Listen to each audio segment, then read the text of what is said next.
So if you're watching this, clearly you decided to get an iPad, but how come there are so many variations that you need to choose from? If I share you my story, I started with the 12.9-inch model iPad Pro from 2018. Also, my company gave me 11-inch iPad Pro and my partner's 10.2-inch just the iPad and the 8.3-inch iPad mini. So having owned almost all the size variations, I would like to share some of my recommendations for each sizes, and hopefully you can come to a purchase decision without having to spend the extra money. So then obviously let's start with the biggest 12.9-inch model.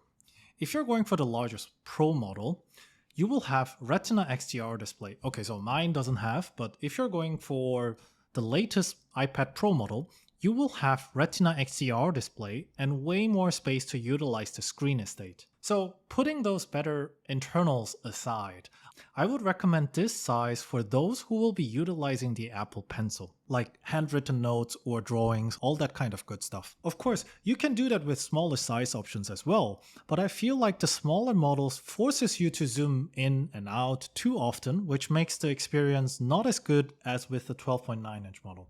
If you look at just from pure size comparison, you will see that the 12.9-inch is close to A4 paper size, whereas the 11-inch is closer to B5 paper size. If it's just a paper, right, this might just be enough. The B5 size might just be enough if you're using a normal pencil or pen. However, you have to note that the Apple Pencil tip is not as thin as those real-world pen options, and that is why you will require way more screen estate in order to maximize the usage. And for note-taking, right? Unless you are using special apps like GoodNote where they can zoom in the handwriting part into your favor, on the normal Apple Notes app, you will experience that 11-inch is definitely not enough. So if you really require the extra spec that the bigger Pro model offers, then go for it. But if not, I would not recommend for people who will not be using the Apple Pencil as their main function. So the 12.9-inch model, of course there might be people who really need that extra spec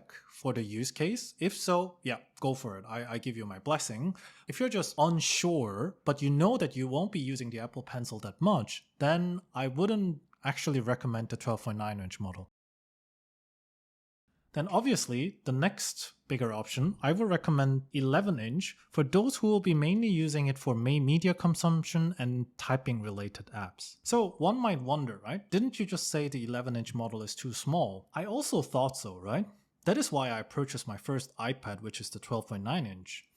However, there are two things that I realized while using iPads for years now. First point is that iPad apps are sort of forcing you to focus on one app at a time. Sure, the newly soon be released Stage Manager is under the hood, which will make multitasking easier on the iPad going forward, but up until now, right, I mainly use one or two apps max at once, and I feel like that is the beauty of using an iPad over the laptop. When I'm picking up an iPad, I have the intention of using it as a media consumption device or typing some of my scripts or replying emails. That's it, which does not require too much multitasking, and anything besides those use cases, I would be just going to my desktop or laptop instead. The second point I realized is mobility. If you think what is the biggest selling point of the iPad, I think first has to be the Apple Pencil usage, but right after that has to be the mobility. You can of course use the Magic Keyboard for more laptop-like experience, but you don't have to. You can just pick up the screen, which will be around 293 to 682 grams depending on your model. With just the screen, you can already use it for media consumptions, put it on an iPad holder to connect it to your Bluetooth keyboard, or you can just use the on-screen keyboard, etc. So definitely the mobility is a big selling point for the iPad. But while using the 12.9-inch model, what I realized is that I more often use the laptop instead of going for the 12.9-inch model because the size and weight difference compared to a MacBook and 12.9-inch iPad becomes very minimal. So in general, I think you need to still consider a bit whether you go for the 12.9 or 11. The Apple Pencil related app is not going to be your main use case, then I highly recommend you go for the 11-inch. So I said 11-inch a lot, so Next up would be like the 12.9-inch iPad Air or the 12.2-inch normal iPad. Purely from size perspective, I would be putting them in the same 11-inch model camp. But one thing to note between 11-inch, 10.9 and 10.2-inch is the performance and the price of these models. For example, the camera specs are slightly different depending on which model you go, the connectors are different, Apple Pencil compatibility, smart keyboard compatibility and display, and so on and so forth. So if you decided to go for the 11-inch camp, then look at the Apple website in order to decide which spec or price fits your need. So the next up is almost the main dish for this video. It's the smallest of the bunch, which is the 8.3-inch iPad mini. So I have to be honest, for many years, I was underrating this form factor purely because I never used one before. But after I have purchased this was a very wrong perception and has changed my perception massively. Sure, you will not have the promotion display and it will have a lower chipset, etc. But I will be replacing one of my iPads to an iPad mini Pro or whatever the next iteration is with a heartbeat. Why? Because it fits, in my opinion, nicely between iPhone and tablet form factor. I personally am not an iPhone Max or Plus fan, purely because it is sometimes too bulky in my pockets or hands. However, when I'm at home or just indoors, I see myself always reaching for the iPad mini if I want to do stuff that I could do with my iPhone, but just bigger. Things like checking Instagram, screening my emails, and most importantly, when I want to read a book. At this point, some might wonder, didn't I say iPad 11-inch camp is good for that? Well, hear me out. iPad 11-inch can do all the things I mentioned, but when I use it in my hand, I'm still trying to get things done mode. I most likely have the keyboard attached to it and would be most likely sitting down somewhere at a desk.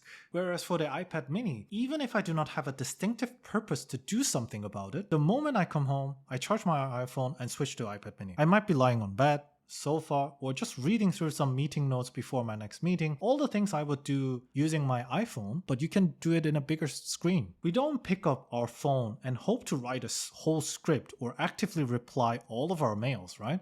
Same applies for the iPad mini for me. Don't get me wrong, if you want, you can of course use the Apple Pencil 2nd generation to jot down few notes, connect to an external keyboard, but the main beauty of the iPad mini is being in the middle ground of two worlds. For me personally, the best feature that other iPads cannot deliver, but the iPad mini can, is reading the book. I tried doing that with the 12.9-inch model for real and 11-inch model, but it feels like I'm reading a college textbook on my bed, whereas the mini is the closest I can get to reading a book experience, besides of course ebook devices like the Kindle. So in summary, what size is good for which user group, right?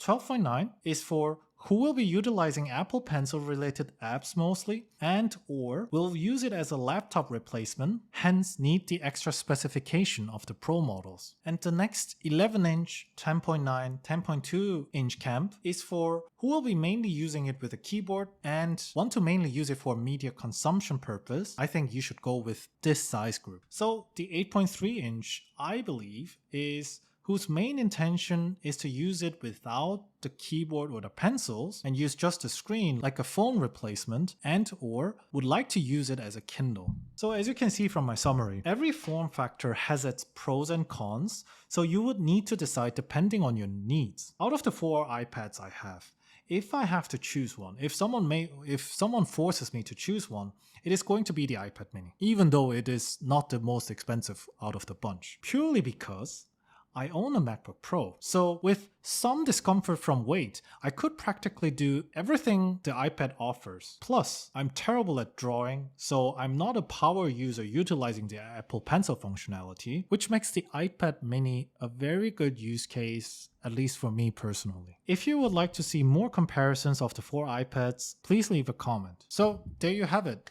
If this video was useful, please hit that like button and subscribe, and I'll see you in the next one.